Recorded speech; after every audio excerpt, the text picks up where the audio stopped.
Nyarlathotep, the crawling chaos.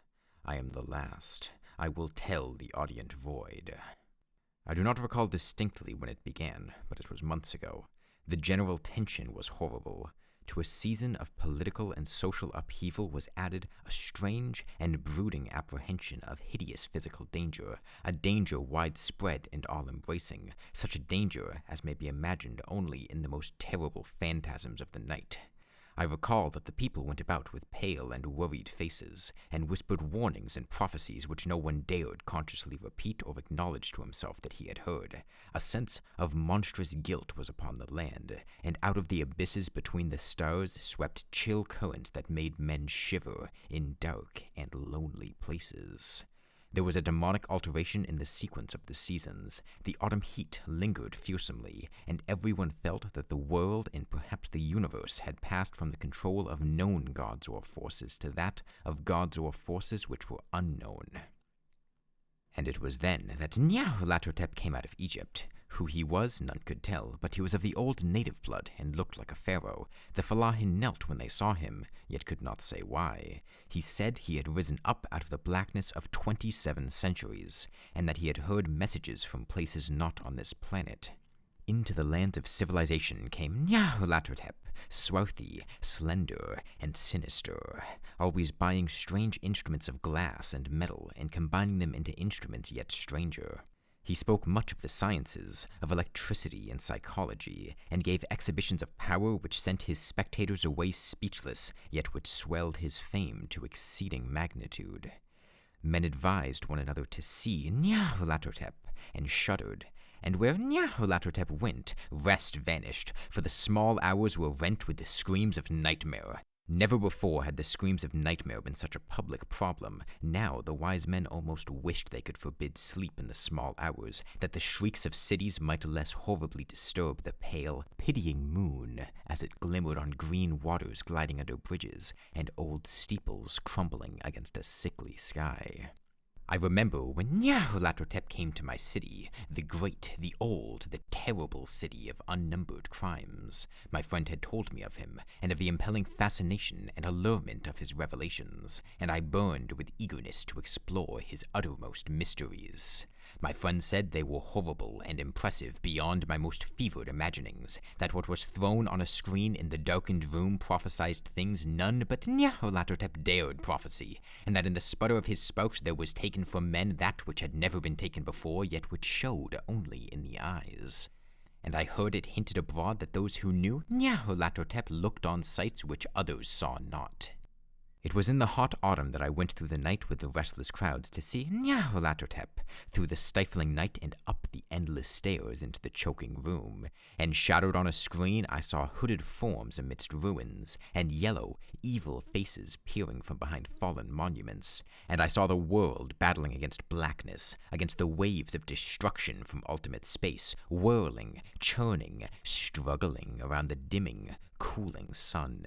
Then the sparks played amazingly around the heads of the spectators, and hair stood up on end, whilst shadows more grotesque than I can tell came out and squatted on the heads. And when I, who was colder and more scientific than the rest, mumbled a trembling protest about imposture and static electricity, Nyarlathotep drave us all out, down the dizzy stairs into the damp, hot, deserted midnight streets. I screamed aloud that I was not afraid, that I never could be afraid, and others screamed with me for solace. We swear to one another that the city was exactly the same, and still alive, and when the electric lights began to fade, we cursed the company over and over again, and laughed at the queer faces we made.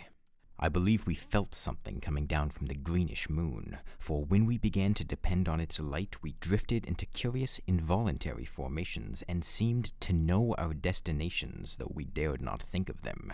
Once we looked at the pavement and found the blocks loose and displaced by grass, with scarce a line of rusted metal to show where the tramways had run, and again we saw a tram car, lone, windowless, dilapidated, and almost on its side. When we gazed around the horizon, we could not find the third tower by the river, and noticed that the silhouette of the second tower was ragged at the top. Then we split up into narrow columns, each of which seemed drawn in a different direction. One disappeared in a narrow alley to the left, leaving only the echo of a shocking moan. Another filed down a weed-choked subway entrance, howling with a laughter that was mad. My own column was sucked toward the open country, and presently felt a chill which was not of the hot autumn. For as we stalked out on the dark moor, we beheld around us the hellish moon glitter of evil snows, trackless, inexplicable snows swept asunder in one direction only, where lay a gulf all the blacker for its glittering walls. The column seemed very thin indeed as it plodded dreamily into the gulf. I lingered behind, for the black rift in the green-litten snow was frightful, and I thought I had heard the reverberations of a disquieting wail as my companions vanished, but my power to linger was slight. As if beckoned by those who had gone before, I half-floated between the titanic snowdrifts, quivering and afraid, into the sightless vortex of the unimaginable. Screamingly sentient, dumbly delirious. Only the gods that were can tell. A sickened, sensitive shadow writhing in hands that are not hands, and whirled blindly past ghastly midnights of rotting creation, corpses of dead worlds with sores that were cities, charnel winds that brush the pallid stars and make them flicker low.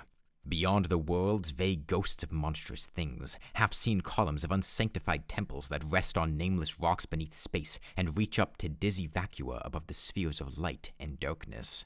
And through this revolting graveyard of the universe, the muffled, maddening beating of drums and thin, monotonous whine of blasphemous flutes from inconceivable, unlighted chambers beyond time, the detestable pounding and piping whereunto dance slowly, awkwardly, and absurdly the gigantic, tenebrous ultimate gods, the blind, voiceless, mindless gargoyles whose soul is Nyarlathotep, he said with a certain hesitation. But it ain't thought much of hereabouts. It goes through Innsmouth. You might have heard about that, and so the people don't like it.